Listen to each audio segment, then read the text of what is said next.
Ladies and gentlemen, good morning. My name is Mark Overton. I am an employer.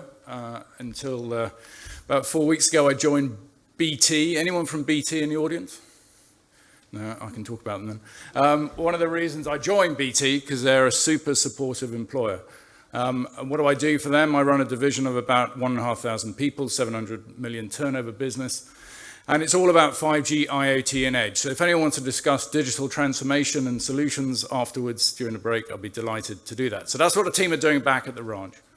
I've been a reservist for 34 years. I've always been a reservist. And my next job is going to be as the Assistant Chief of the Defence Staff Reserves and Cadets, taking over from General Simon in June. And I'm very much looking forward to working with all of you for the next 3 years as I do that position. I am super excited about the role. I'm particularly excited about the employer engagement. Roles that I've held in terms of military and reserve service during my career, and one in particular, I've been the chairman of Greater London Reserve Forces and Cadets Association for 7 years. I'm very closely involved in the covenant process and the awards process. So really interested to start the discussion, as Adrian said, start that discussion today about how we better support each other, that mutual support. I have 4 slides, and I do not have a picture of a tank on any of them, so I'm feeling slightly ashamed after the Navy piece. Right, I'm going to start with vision and purpose, because it's all about vision, purpose, and people. And it's really important that we had this statement from the Chief of the General Staff, the Army boss. It was a first of its kind. We haven't had a reserve vision before, and it was absolutely the bedrock of what the Army Reserve Transformation Plan is delivering. If I quickly talk it through, the reservists are playing a vital and pivotal role in how we conduct the business. We are not optional anymore. We are baked into the structures.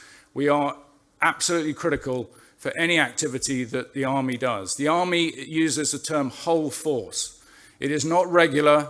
It is not reserves. You've got 72,000 regulars. You've got 30,500 reserves.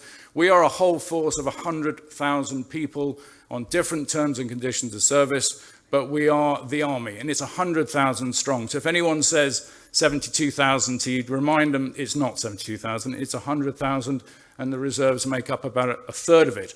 That profile is different to the other services. We do provide scale and mass, as well as individual skills. Our primary role is warfighting. That is our purpose. We are baked into the divisional structures from the ground up. They cannot deploy, they being the regular force, cannot deploy without us. That is a fundamental change in the structural organization of the force, and that change is being worked through as we speak. The Army is going to be a more deployable overseas Army in global hubs, supporting operations overseas. It therefore needs a firm base. It needs a foothold back here at home, to both do homeland resilience tasks, but also do the engagement and firm base activities. The reserve is ideally placed to do that. We come from society, we live in society, we work in society. And therefore, it is a role that we are well suited to do. And I'd love to start to unpack that new narrative, starting today, about how we get after that homeland resilience task. Because it's an absolute, integral conversation that we need to have. We've spoken a lot of times about deploying overseas, sending people away for 12-month deployments. We've spent little time talking about how we could use reservists to support homeland resilient tasks for short, sharp bursts of activity. And I do believe there's an opportunity to have that different conversation and talk about things that matter to employers, such as ESG, corporate social responsibility, the fact that their staff are out there supporting the defense of the nation very visibly in their local community. So let's start to have that discussion.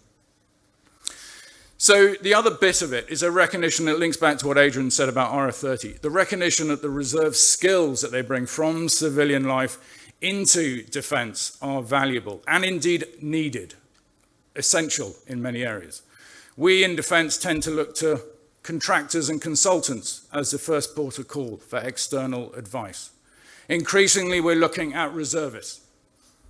When I started with my job in Army headquarters. The then ACGS said, I sort of understand what you do in uniform, which I thought was a slight weird way of putting it, but sort of understand what you do in uniform. But what do you do in Civvy Street? Well, I run a global tech business in digital transformation. He said, the deputy head of the Army is tasked with digital transformation. Go and see him. So for the last 18 months, I've been helping the Army headquarters transform itself.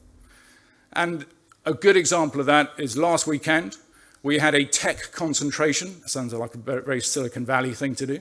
In Army headquarters, started on a Friday, finished on a Monday. And yes, we did have the regulars in over the weekend, charging through the headquarters. How do we digitally transform the headquarters of the Army? That's the second time we've had it. This is culture change. This is a view of the reserves that the regular force haven't really appreciated. And with that understanding of the skills that we bring, that you, the employers, give us, the culture is starting to change. The understanding of what we are and how we do our business is getting better. And with that understanding comes respect. And that's really important, especially for a part-time workforce, as I'm sure you'll appreciate. So things are starting to change. The program of change, building on the RF30 intent, has been kicked off into a 10-year, 10-line of operation transformation plan. Is Colonel Adam Foden in the room? Where's Colonel Adam? Yeah, stand up. He is the architect. So if you want to go and prod somebody in the chest, he is the regular head strategy. He is, primus inter pares amongst officers in his rank in Army headquarters. He is it. He defines the strategy. To have him personally vested in this change program, driving it forward with a team of regular and reserves is really important. Never seen that before. And the level of intent and the level of intellectual insight that's going into this to make it work is phenomenal. But you can see by the lines of operation, it's about workforce, it's about funding, it's about culture, huge change about culture. It's about engagement. This is the start of the process. And we haven't got all the answers, but we definitely need your feedback as we shape this over the next 10 years. It's about relentless communications. We just did a survey of the 30,000 Army reservists, 5,000 responded, so good level of engagement, but about a third of them still hadn't really understood what it all meant. So we've got a lot of work internally to do, and I'm sure as employers you realize that internal comms are somewhat more important in change programs than external comms. And in this regard, I do see you as part of that internal audience as well. And then the digital piece. So understanding your workforce, what skills they have, where they come from, but also understanding their availability is really important. They're a part-time workforce. They don't turn up every day, so you can't rely on them. And to help do that, we are really embracing the use of digital. And similar to the RNLI, retained firefighters, we have an app that is being tested later this year, where it puts the control in the hands of the reservist. The reservist can set their availability. So instead of us sitting in the center going, I need 2,000 reservists, I'm going to call out A to M of the reserve format, we have the ability at a soldier, Navy, and Air Force to actually tick, I am available. Now, in the gig economy, people can tune up and tune down very quickly, but for those who've got regular jobs, it's a bit more not as flexible. But having said that, you've got real opportunity here to have that discussion with your staff about whether they can and can't commit to things. So they can set their availability, they can manage it on a real-time basis, and we in the Army can force sense and force generate in a very intelligent way, which hopefully minimizes the impact on your business for those short-term tasks. We're very good at the long-term stuff. We all know what happens there, but this is really, that availability, that real force sensing for the short term is going to be really important. Back to Mel's point about building that trust, I think this really helps. Last slide. So in summary, we are refining the role of the Army Reserve, a clear purpose, including really taking a primary role in looking after the homeland. And that's going to take place over the next 10 years. and over the next 3 years, as I'm in this next role, I'll continue to keep talking about it. Diversity and inclusion. It's massive. It's massive for all workforces, but in the Army Reserve, it's really important. We need to be included in the team. We are going to make the 7th and 8th part of the section, the fourth guy in a tank crew, whatever it is, we need to be part of that team. And therefore getting the force, who are there full-time, to appreciate that they have reservists that they've got to reach out to and coordinate with and look after is really important. That, for me, is the inclusion. Diversity, it's all about diversity of thought. Having reservists come in to the force with a different perspective and different set of experiences and challenging the groupthink that we all see in our organizations, but we absolutely have in defense, is really healthy, really healthy. And I'm seeing more and more of that, and the willingness to have that challenge culture and red team. Unlocking the potential, giving the reservists that purpose, but also having a better understanding of their utility and what skills they bring. It may be that they're a private in an infantry unit, but in their day job they're a CEO of a strategic logistics company.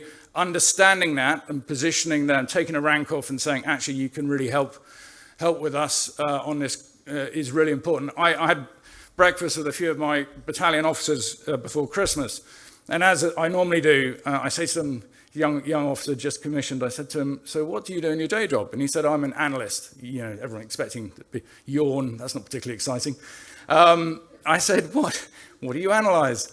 And he said, I look after the Gazprom intelligence coming across in terms of who's using energy outside of Russia. And I said, that's an interesting set of skills. Have you spoken to anyone about that? That's what we need to understand. Yeah, that's where we can start to reach into the reserve for those unique skills. And in terms of the support, RF30 has to deliver, as Adrian said. That's the enabling set, but it's wider than that. It's a 10-year, 10-line of operation transformation program that is being driven right from the head of the Army and his team in Army headquarters, and is now being pushed to the field army to get on and deliver. The culture change of it, the infrastructure, the processes and everything that goes around it are going to take some time. I'm really looking forward to having the conversations today and going forward about how we shape that so that it is absolutely doing the right thing for your organizations and we're not bending you out of shape where we don't mean to. My aim is that it's not about taking up more of the reservist time, it's about using it more sensibly and being really targeted on what reservists can and can't commit, given the conversations they're having with their primary employer, which is you. Thank you very much.